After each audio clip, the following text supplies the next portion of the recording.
The Eritrean forces, which are the only external forces I know of inside Ethiopia today, to leave. We might take time, but at the end of the day, I sincerely believe the people of Tigray will prevail because they have justice in their side. የኢትዮጵያ ሕዝብ ዳር ቆሞ አያይም የሚል ግምት ነበር። ኢንፎርም አድርጎ እነዚህ ሰዎች ከኛ በላይ እንዲገልጹት ከዘው በ20ኛ ክፍለ ዘመን በሚኖር ሰውና በ6ኛ ወይ በ7ኛ ክፍለ ዘመን የሚኖሩ ሰዎች እስኪመስል ድረስ ጦርነትን አውጀው ጦር ሜዳ ላይ የገጠማቸው ሰራዊት አለ። የጦር ሜዳ ላይ ጦርነትን ከ1.2 ሚሊዮን ህዝብ በላይ አፈናቅለው The most difficult things is dealing with people that are denying everything that we're saying. So የእርቅና የሰላም ነገር እንደ አንድ ፋክተር ኢምፖርታንት ፋክተር አድርጎ ማቅረብ ነው። ሓደ ጊዜ እስቶም ክትሰማማው ዝግበካ ነገራት ተሰማሚያ ኻናይ ምኻል Ambassador David Sheen, welcome back and great to have you again. Thank you, Bishop. The Horn of Africa has been torn apart by civil war in recent years. 4 countries in the region, such as Somalia, Eritrea, Ethiopia, and Sudan, are close to turmoil. What should America do to facilitate the return of these countries to peace and development? Wow, that is a very large question. Each of these conflicts is somewhat different, and they all require rather different responses, I believe. The United States has been fairly active in most of them, some more than others. It has been particularly engaged over the years in Somalia, including with the use of a small number of American forces on the ground.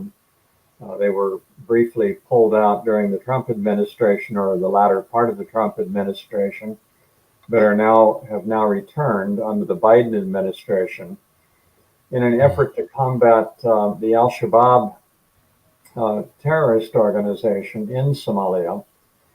In addition to a lot of American financial support that has supported the government of Somalia and efforts by the Somali government to build up its own national army. In the case of Ethiopia, as we have talked about before, the emphasis has not been on the military side.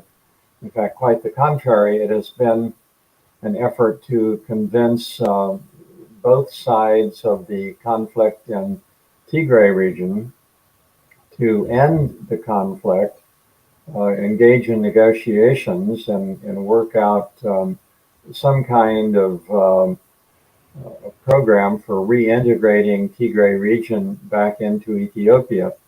That is still underway. Remains to be seen how it's all going to play out, but the good news is the fighting has stopped. There still is an enormous amount to do yet in Tigray in Ethiopia, and there's a lot of rehabilitation that remains to be done, and I assume the United States will be an active part of that rehabilitation.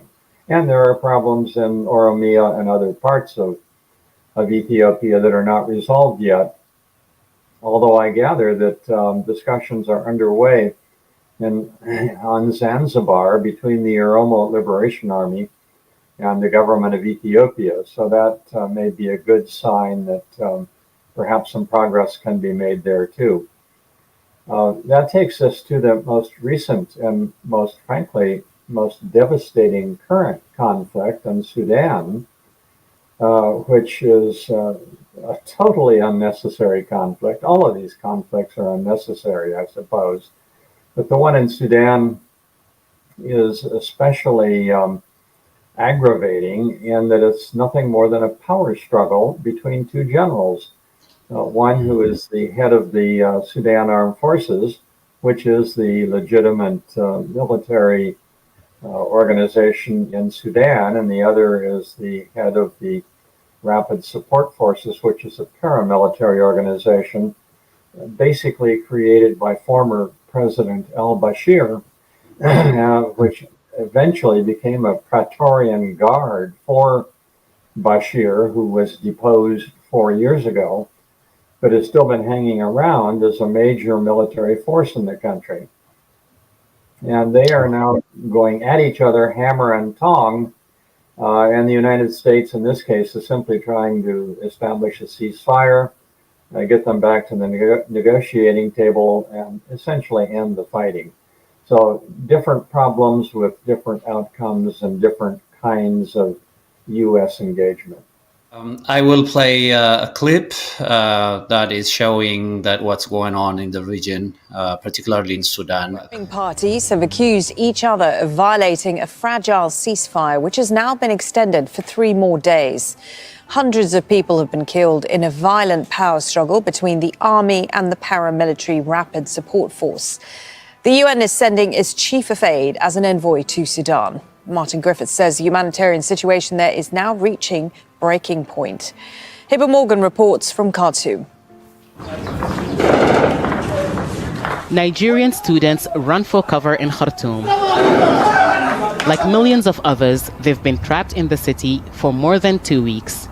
The United Nations is warning Sudan is falling apart as the army and the paramilitary group, the Rapid Support Forces, battle for control.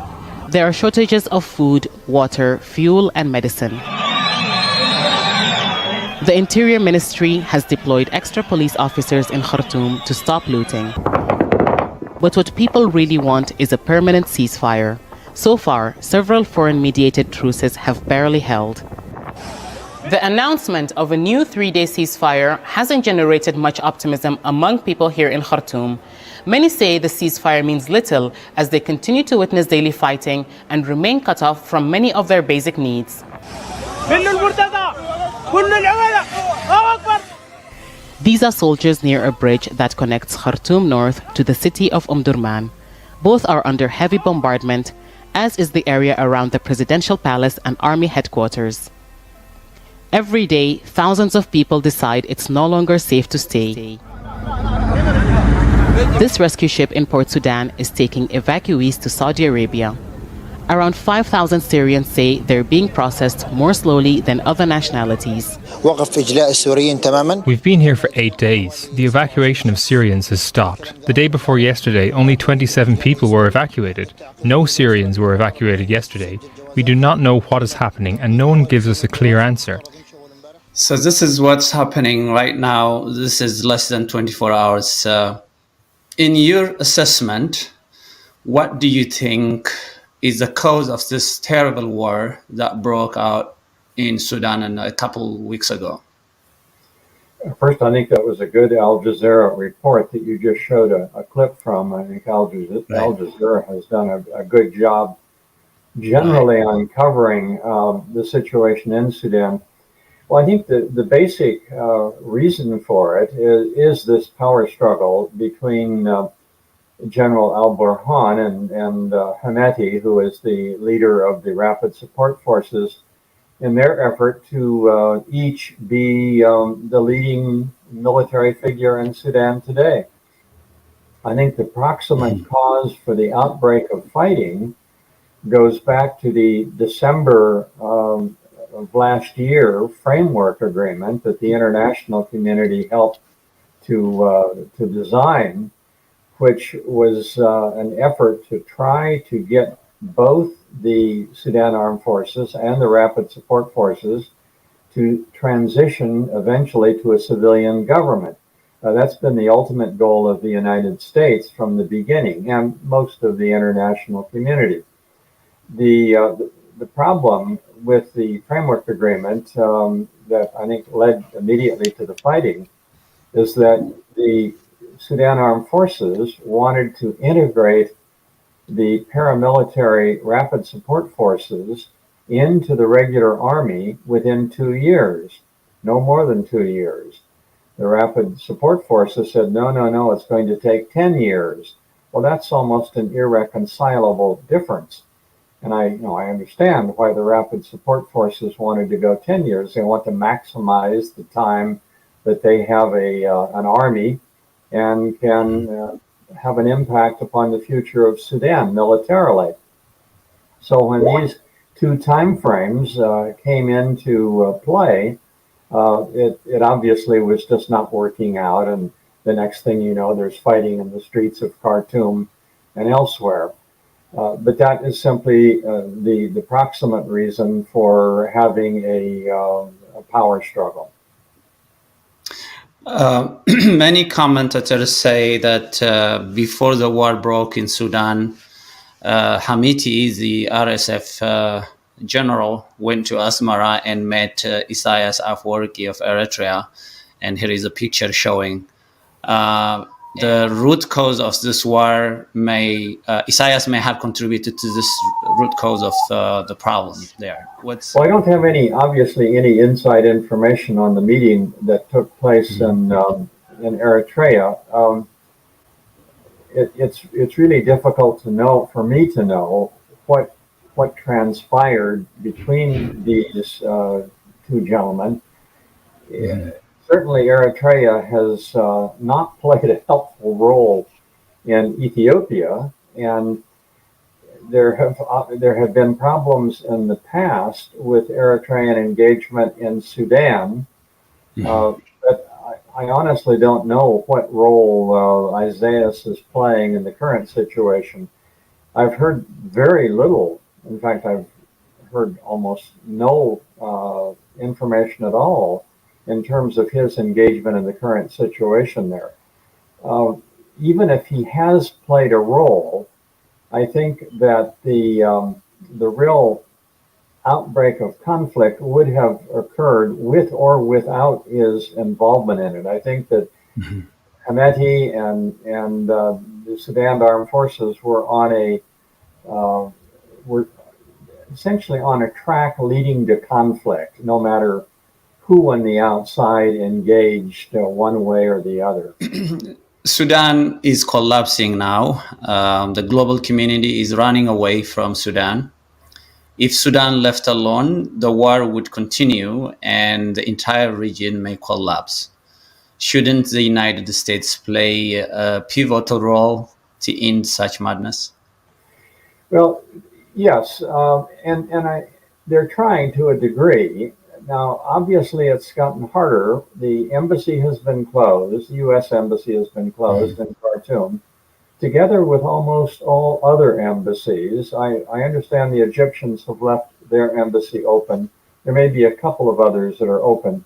But once you leave the country, you have less influence than if you are there with people on the ground. So that's going to be an issue. There is still a lot of contact between U.S. government officials and senior Sudanese officials by phone or some other means of communication. So that goes on, and the United States has been deeply involved with other countries to encourage a ceasefire. Technically, there have been several ceasefires. They've been abused by both sides, but nevertheless, it has slowed the fighting down to some extent. And I think the United States will continue to stay very engaged in this manner. It is already geared up to deal with the humanitarian crisis, which is underway as we talk right now in Sudan. The United States has put a team, an emergency team into Nairobi, Kenya, to monitor humanitarian needs, and will obviously try to predict or determine in advance where the need is and what the U.S. can do about it. Clearly, the United States is not going to be sending military forces into Sudan, nor for that matter, probably any other country. At least I'm not aware of any country that has shown an inclination to send military force into this situation, and it would probably only make it worse anyway. So that's just not going to happen. Therefore, you're relying upon the ability to use potentially other kinds of leverage, which means mainly economic, and most economic leverage is held by the Gulf states, not by the Western powers. Recently, that is quite important on the continent. My comments. If you look at where it's placed with the Red Sea, the Gulf of Aden, and then the Indian Ocean, They're very important transportation routes that go through those waterways. But also, if you think of Ethiopia as the second largest population in sub-Saharan Africa with 110 million people, and then a terrorist group in Somalia, Al-Shabaab, and then the importance of the countries in the region, whether you look at Kenya a little bit further south or further north, Egypt, the issues that attract our attention as the United States, whether it's concerns over stability or concerns about humanitarian needs with a drought, a famine, mean that the United States must be engaged and must show leadership. Since taking this job last July, the singular focus was to try to bring peace to northern Ethiopia, the world's then worst, most horrific conflict, which didn't really make a lot of headlines, and particularly not since the Russian invasion of Ukraine, but one which cost hundreds of thousands of lives and was just a conflict that we were extremely concerned about. And through the work that we did with the African Union, the United States, participated as an observer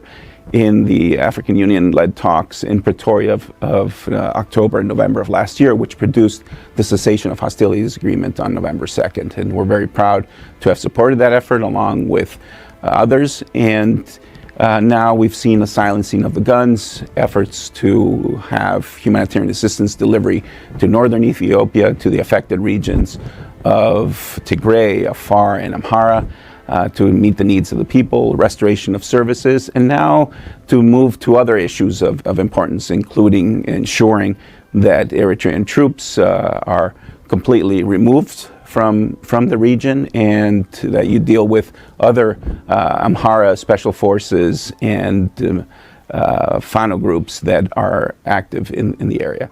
I was just in Ethiopia. I returned last week, where Secretary Blinken had very productive meetings with Prime Minister Abiy and his cabinet. And we talked about how we can move forward to try to consolidate the peace, to make sure it's a lasting peace, that the cessation hostilities agreement delivers for the Ethiopian people. And it's important that, of course, you make progress on issues relating to the establishment of an interim regional administration, and we've seen steps in that direction, so that schools can reopen, so that health centers can be rebuilt, so that people can return to the... Ambassador Mike Hammer is saying the Horn of Africa is very important place, especially for the United States national interest. But some scholars also say the Horn of Africa is not that important. That's the reason why the Horn of Africa is not being protected or stabilized. What's your comment on this? Do you think the Horn of Africa is an important corner? Well, Mike Hammer, of course, is the U.S. Special Representative for the Horn of Africa.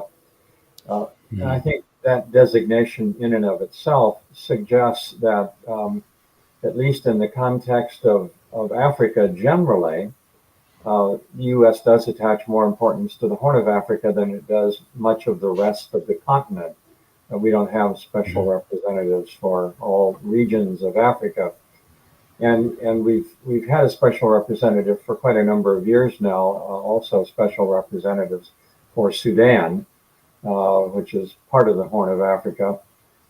On the other hand, I hear the critics who say, well, the U.S. isn't really treating the Horn of Africa like it treats the Ukraine. Well, that's true. It doesn't. The Ukraine does get more attention, more high-level attention, certainly more resources. So if you're comparing the Horn of Africa with the Ukraine, I would have to agree it's not considered to be as important.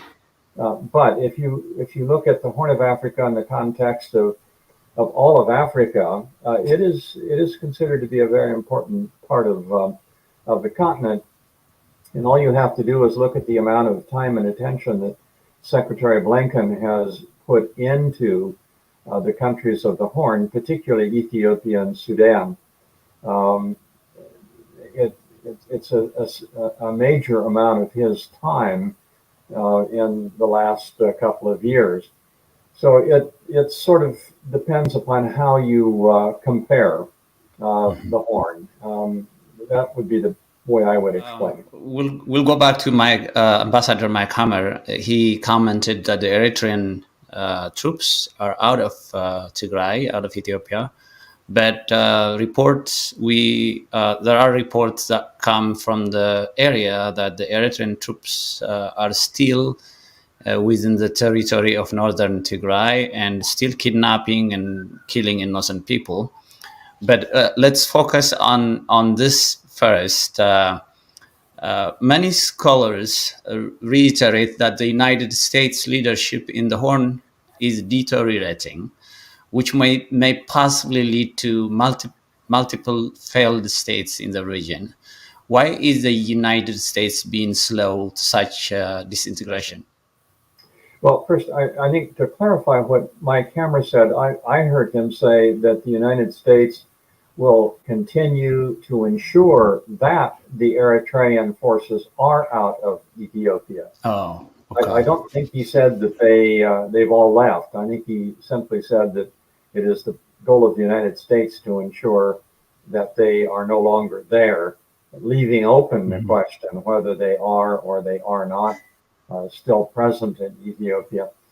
But as far as the bigger question that you raise, trying to prevent any individual country in the Horn of Africa or the region generally from becoming a failed state or a failed region, I think this is very much a concern of the United States and one that it is trying very hard to avoid.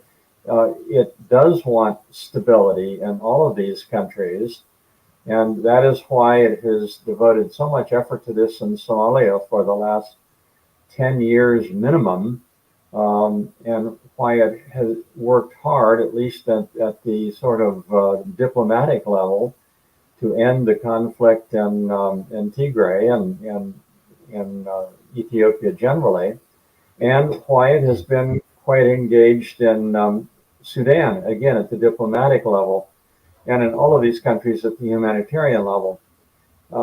So it is engaged. I think sometimes there are unrealistic expectations as to what the U.S. can or should do in the region. Even though we have had special forces in Somalia for quite some time now, that's not the preferred option of the United States and other parts of the Horn. And I don't think that is going to happen elsewhere in the Horn. There clearly are limits as to what the U.S. is prepared to do. And you can also argue that having troops all over the place isn't the answer anyway. We do have a significant military presence in Djibouti, but that's a presence which tries to deal with future issues and provides intelligence and drone support in Somalia, etc. I don't see that force being used on the ground beyond anything that is already happening in Somalia. So it's sort of how much one expects from the United States. And if expectations are high, then frankly, I think a lot of people are going to be disappointed. If expectations are more realistic, I think the U.S. is doing a fair amount, but particularly at the diplomatic level and especially the humanitarian level. You're right. Expectation makes a big difference. Many scholars point out, though, when Russia invaded Crimea, the Obama administration didn't act quickly. Such weakness has been a pattern since then. Do you agree that the United States should have acted during Russia's invasion in Crimea?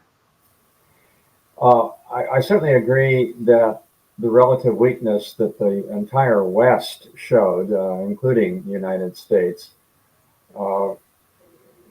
complicated the situation for the future, and that's why we have seen this very aggressive Russian approach to Ukraine, the rest of Ukraine.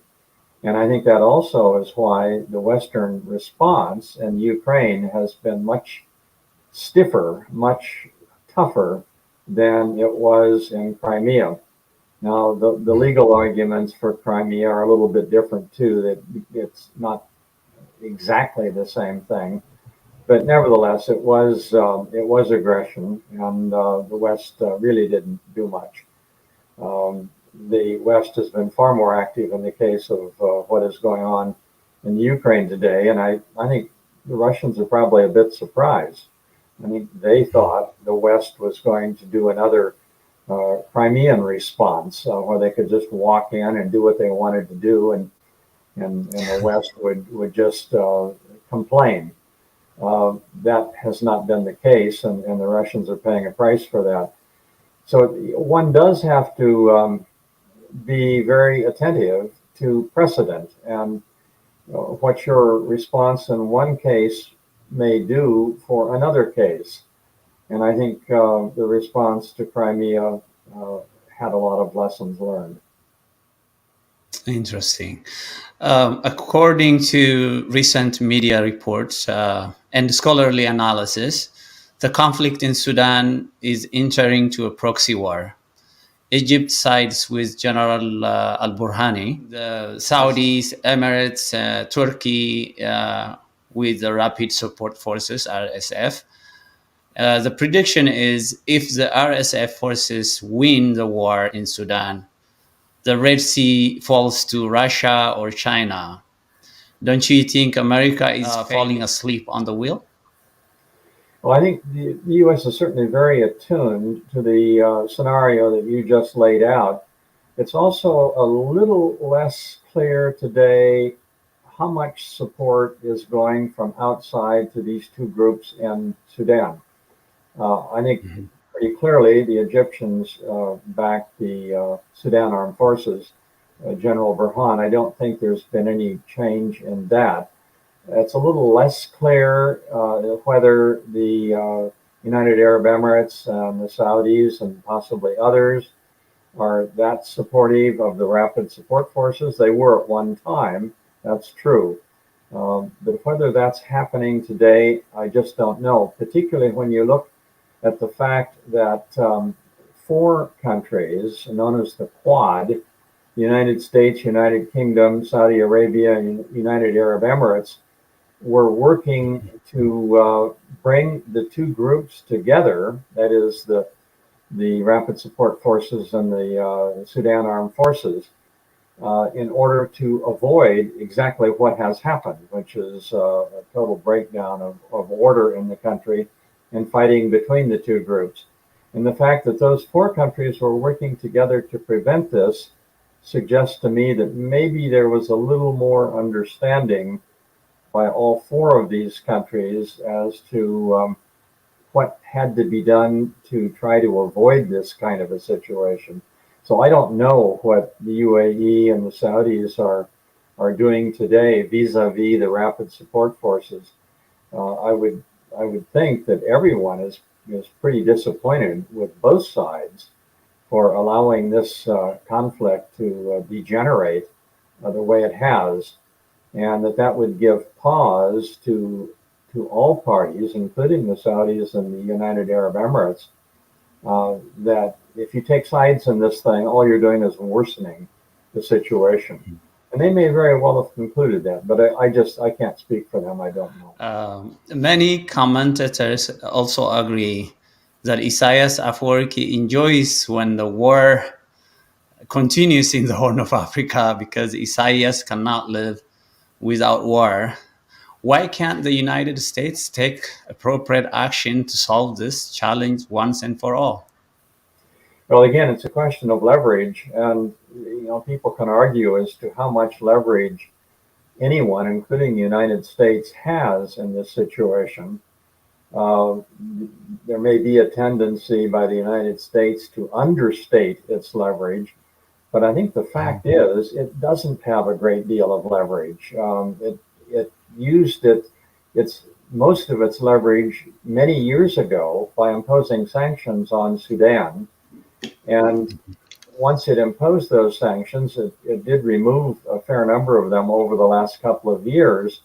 And I suppose you could argue that it could reinstate the sanctions, but there's not really that much to reinstate at this point. The U.S. doesn't have much happening in Sudan in the economic sector because for so many years we prohibited economic engagement with Sudan. So there just isn't much there.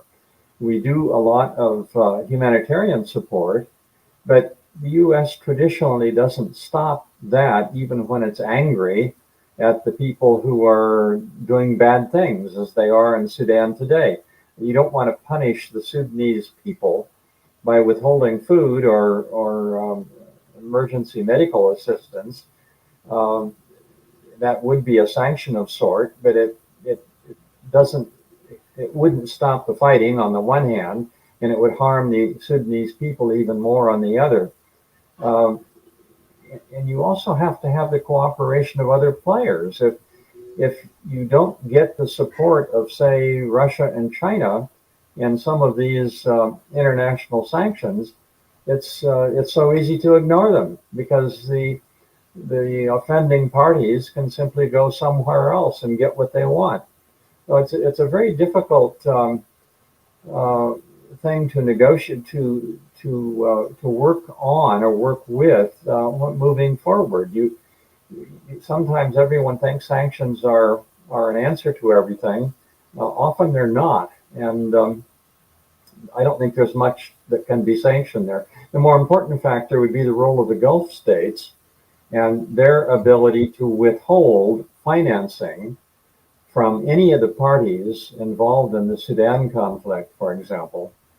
That could have an impact. And I don't know what they're doing at this point, but that's probably the single biggest way of influencing the situation in Sudan today.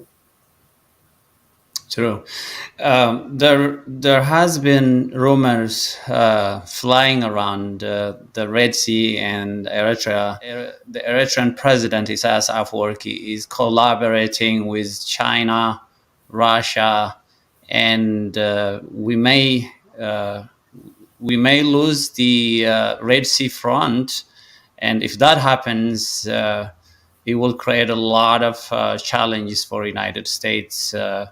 In terms of fuel, transportation, other things, don't you think the United States should pay attention a lot to the Red Sea? Well, I think it is paying a lot of attention to the Red Sea. I'm actually on one of the working groups organized by the U.S. Institute of Peace that focuses specifically on Red Sea issues, and I've done a fair amount of writing of analyses that deal with particularly the role of China in the Red Sea and the implications for the United States. And I can assure you there is a lot of focus on the Red Sea. It's a critical trade route for everyone. In fact, it's not so important for the United States. We don't have that much trade going through the Red Sea. The countries that have so much interest in it are the Europeans, the Asians, Chinese, South Koreans, Japan, the countries in the Middle East themselves, countries like Turkey that are highly dependent upon it, Russia to some extent, although not to the same extent as other countries. The U.S. is interested primarily in keeping the Red Sea open and the Suez Canal open for the passage of military vessels through there. And you can be assured that that will continue. If there should ever be an attempt to block U.S. military vessels from going through by anybody, there are going to be real serious problems. I don't think that either China or Russia would try to do that. I don't think Eritrea is capable of doing it. So in a sense, I don't worry too much about that. The U.S. will continue to move its naval force through the Red Sea. The only issue really would be going through the Suez Canal if we should have a real problem with Egypt. But the U.S. has pretty good relations with Egypt, so I don't anticipate that being an issue. So yes, the U.S. watches this, and I think the U.S. is fairly confident that it will continue to move through the Red Sea And the main interest is not trade for the U.S. It is naval passage. Great. How about the BRICS? Brazil, Russia, India, China, and South Africa are joining the Eastern Bloc. Mexico and Argentina also wants to join the crowd. Should we conclude that the U.S. is failing the global leadership on this regard? Well, I guess my view of the BRICS is perhaps a little different than what you're implying. The current BRICS are a very diverse group, and it's true that in the last couple of months, particularly, Brazil seems to have moved a little closer to the Chinese and the Russian point of view. But India is a member of the BRICS, and India's got its own problems with China, for example, and is going to be very careful in how it interacts with China in terms of implications for the China-India border and Chinese naval engagement in the Indian Ocean. So the BRICS is not a totally unified organization at all. And even the recent move by Brazil towards an effort to shore up relations with China and perhaps even Russia, I think is tentative, and the Brazilians are going to be fairly careful in not allowing this to get out of hand. Sometimes you see these countries sort of sidling up to the Russians or the Chinese as a way to get more out of the West anyway, and that may be what's going on here. All of these countries have to assess their own interests. And I think in the final analysis, most of them are going to find, even South Africa, which has been quite disappointing of late in terms of its linkages with Russia and China, and sort of thumbing its nose at the West, and particularly the U.S. That has caused a certain amount of consternation in South Africa among the opposition party, for example, the Democratic Alliance. And I think the South Africans, they need to be a little bit careful how mean they get vis-a-vis the West and the United States. We'll probably remember this at some point in the future. Middle Eastern countries such as UAE, Saudi, Qatar, and other countries in the region say to be they are leaning to the east. Do you feel like this has its own danger for United States vital interest? Well, it certainly needs to be monitored closely, and there's no doubt that what the Gulf states have moved particularly closer to China of late. But I think that's mainly for economic reasons. The Gulf states are selling much more of their petroleum to China than they did 10 years ago. If you go back 10 to 15 years, China was importing 1/3 of all of its imported oil from Africa. 1/3. You know what it is today? It's somewhere between 8 and 10% from Africa. And why is China buying so much less oil from Africa today than it did 10 to 15 years ago? Because they're getting it from a combination of the Middle East and particularly the Gulf states, and also from Russia. The China-Russian alliance has obviously become a major factor, and that is of great concern to the U.S. But it's also it's playing out in Africa too, and in this case, it's playing out in a way that's not really helping Africa that much. The mercenary forces of Russia, they call them Wagner, supports the RSF forces in Sudan.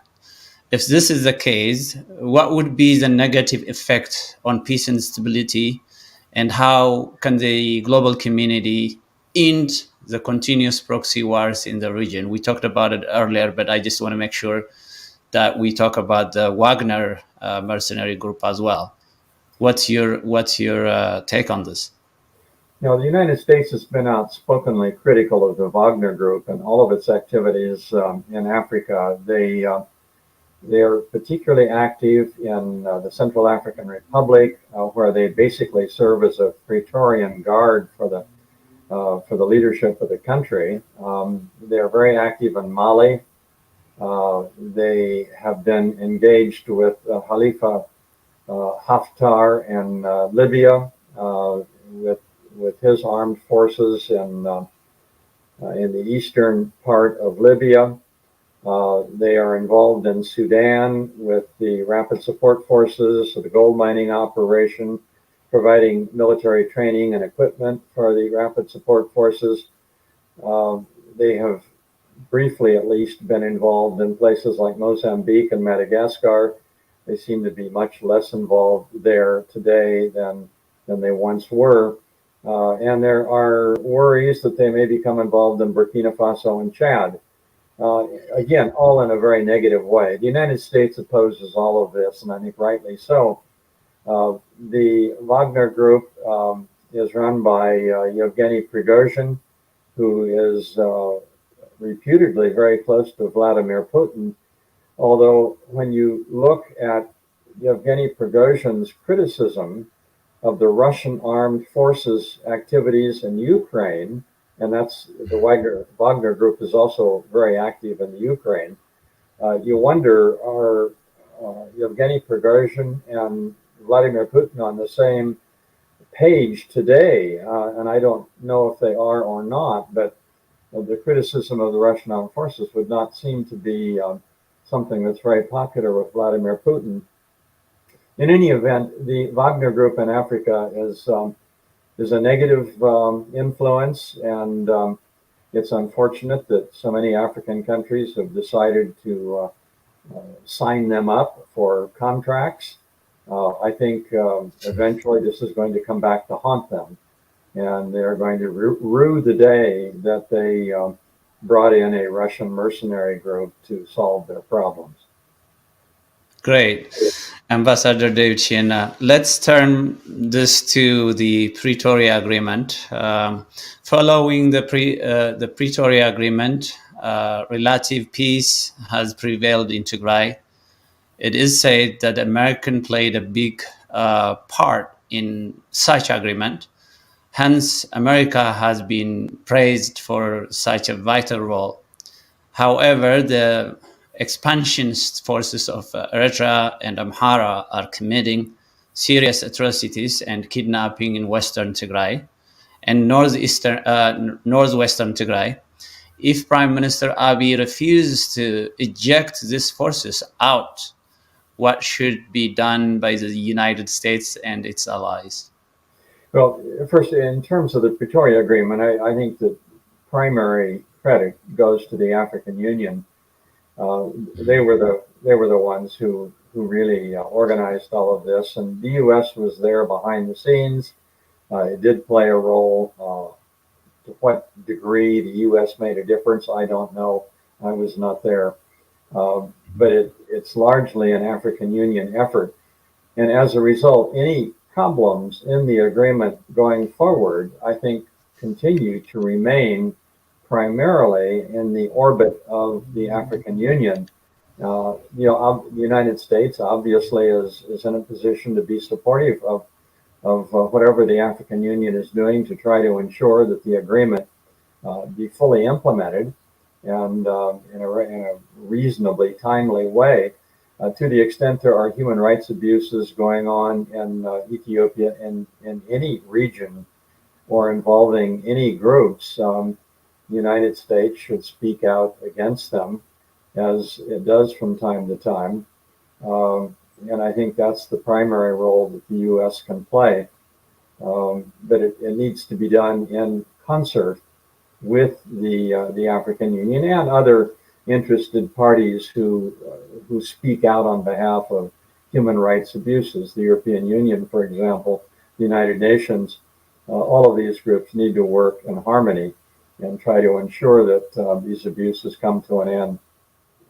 Ambassador David Sheehan, this will be my last question. As a senior diplomat in the Horn, who studied the region's history, how do you evaluate the Pretoria Peace Agreement in general? Well, the easy answer to that is it's too soon to say.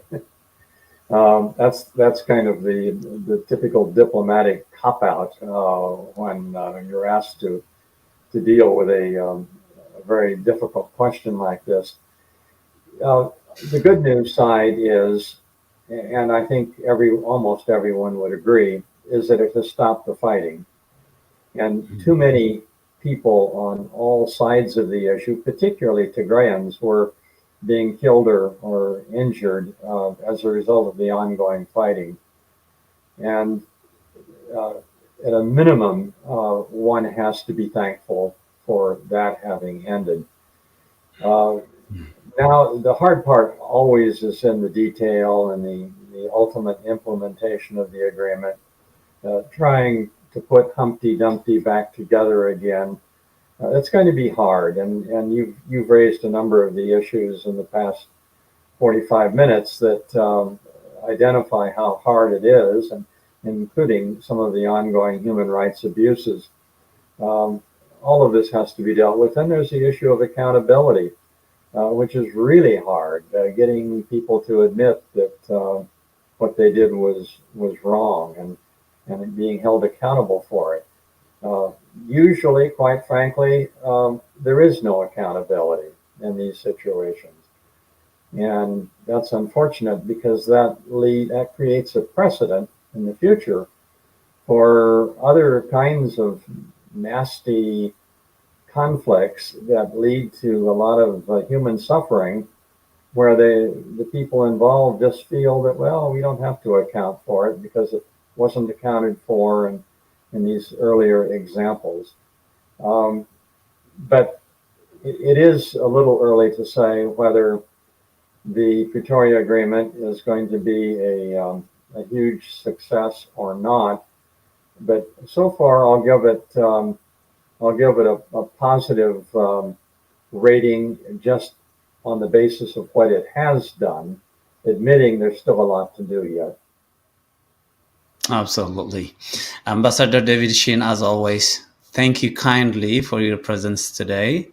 And I hope to see you again for another reflection. My pleasure, Bisrat. That the Eritrean forces, which are the only external forces I know of inside Ethiopia today, to leave. We might take time, but at the end of the day, I sincerely believe the people of Tigray will prevail because they have justice in their side. የኢትዮጵያ ሕዝብ ዳር ቆሞ አያይም የሚል ግምት ነበረ። ኢንፎርም አድርጎ እነዚህ ሰዎች ከኛ በላይ እንዲገልጹት ከዘው በ21ኛ ክፍለ ዘመን በሚኖር ሰውና በ6ኛ ወይ በ7ኛ ክፍለ ዘመን የሚኖሩ ሰዎች እስኪመስል ድረስ ጦርነትን አውጀው ጦር ሜዳ ላይ የገጠማቸው ሰራዊት አለ። የጦር ሜዳ ላይ ጦርነትን ከ1.2 ሚሊዮን ህዝብ በላይ አፈናቅለው The most difficult things is dealing with people that are denying everything that we're saying. So የእርቅና የሰላም ነገር እንደ አንድ ፋክተር ኢምፖርታንት ፋክተር አድርጎ ማቅረብ ነው። ሓደ ጊዜ እስቶም ክትሰማማው